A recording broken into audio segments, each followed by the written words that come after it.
are getting more expensive. But did you know that you can grow your own veggies right at home? With just small space and few containers, you can start planting fresh, organic, and healthy vegetables for your family. Here are some sample vegetable plants that you can grow at home. Watch this video to learn how. Good day, children! I am Teacher Juliana and I am Teacher Audrey. So today, we were going to demonstrate to you on how to plant a chili seeds. So this is the basic gardening skills that you can also do in your home, even with a limited space. So at the end of this lesson, you will learn on how to do the chili seeds or how to plant the chili seeds properly. First, let us introduce to you the materials needed in planting a chili seed. So we have here a flower pot where we're going to put the soil later on, the watering can, the gloves, and also the shovel, and don't forget the soil, and lastly, the chili seeds. Now, let's proceed on planting the chili seeds. So, the step 1 is to put the gloves on. So, Teacher Juliana will put the gloves on. So, the use of gloves is to protect our hands from any bacteria that's on the soil.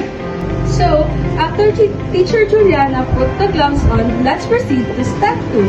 So, the step 2 is to fill the pot with the soil. So, this is where we're going to use the small shovel. So, the small shovel is to scoop the soil and put it on the pot.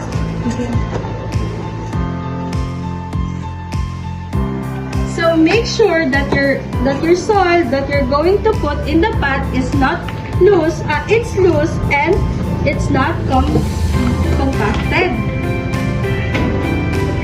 So after that, let's proceed to the step 3. The step 3 is to make a small hole in the center. So you need to make a small hole in the center for about 1 to 2 centimeter deep.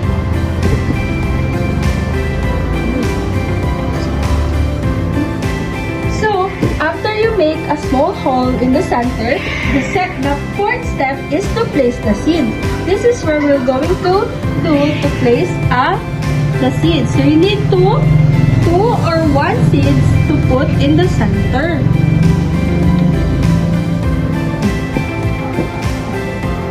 So, after you put the seeds in the center, this is where you're going to cover it with the soil.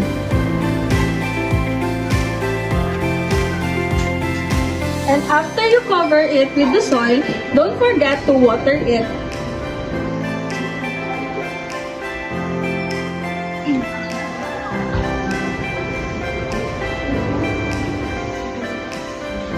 So now, lastly, don't forget to put it on the sunlight.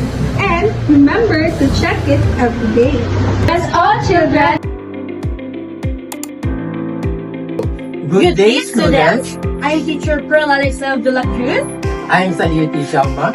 Today, we're going to demonstrate to you on how to plant a Malabar spinach or also known as alubati. At the end of our demonstration, the students are expected to learn on how to plant the Malabar spinach or the alubati. So these are the materials needed to plant the alubati. So the first one is the shovel. It is used for digging or to scoop the soil. Next is the flower pot. The purpose of flower pot is to provide a container for growing a plant. So the next one is the glove. It is used to protect our hands from the bacteria or the sharp objects. Next is the watering can. The purpose of watering can is to gently water the plants. And lastly is the scissor. The purpose of scissor is to cut the bottom leaves of the Malabar spinach. And these are the steps on how to plant the alubati. Step 1. Get a flower pot that has hole at the back for drainage. Step 2 is to prepare the soil. So mix the garden soil and the compost soil. Fill the pot almost to the top.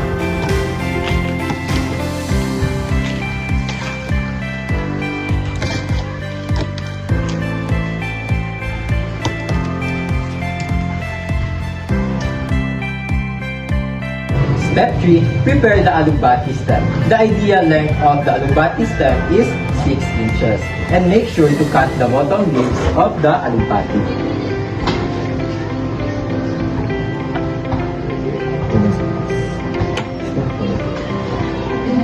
Step 4 is to plant the stem. So push the bottom half of the stem into the soil and press gently around it.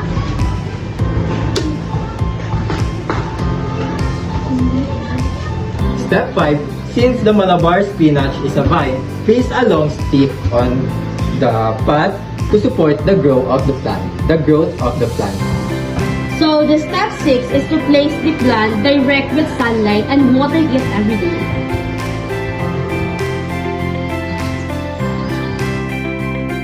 Now that you already know on how to plant alugbati, you can now grow your own healthy vegetable at home.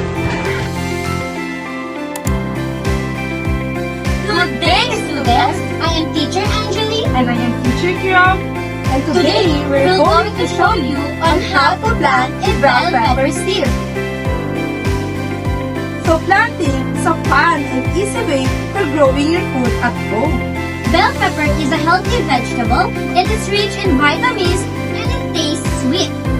So now, let us show you On how to plant a bell pepper seed. So the first step is we need to prepare the things that we need to use. First, we need the bell pepper seed. Next, we need the gloves to protect our hands from the bacteria that comes from in the soil. And next, we need the shovels to scoop the soil and put it in the pan.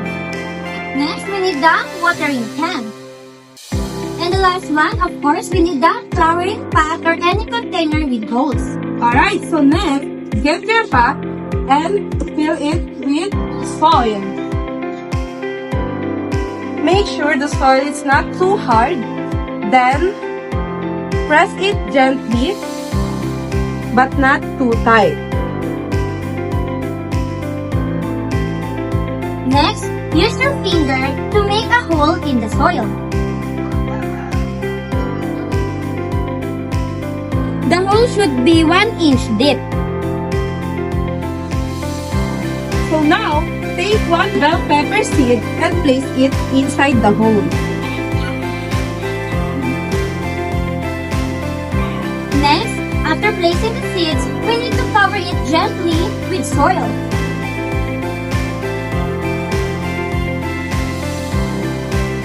Do not press it too hard. And now, get the watering plant and pour it slowly into the pot. Mix just enough for the soil to be moist and not too wet. And then, put the pot in a place that where we can get sunlight because bell pepper needs sunlight to grow. And then, you need to check your plant every day.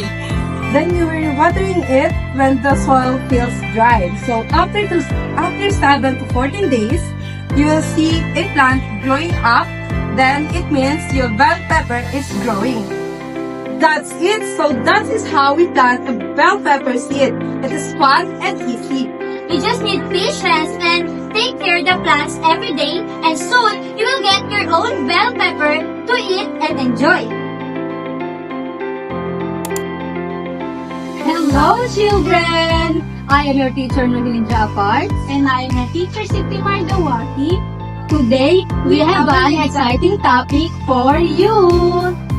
And it's all about how to plant a lemongrass. Foremost, we need an equipment and material. And of course, first we need a lemongrass stalk. We need a pot with a soil, a cup, water, glove, and a scissor. First, you should have a lemongrass stalk. The second one is remove the layer of the leaf. And then after that, you will put the lemongrass stalk in the cup with water. And then after that, cover it with a plastic.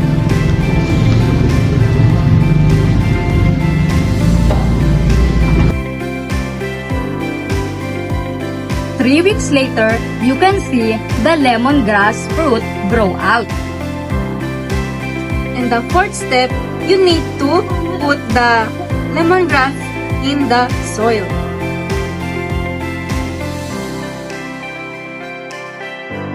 but you need to pack the soil tightly and well. That's how you plant a lemongrass. Lemongrass is not only as a flavorful herb used for many dishes, but it also serves as a tea and has many benefits in our health. We hope you learned something. Bye!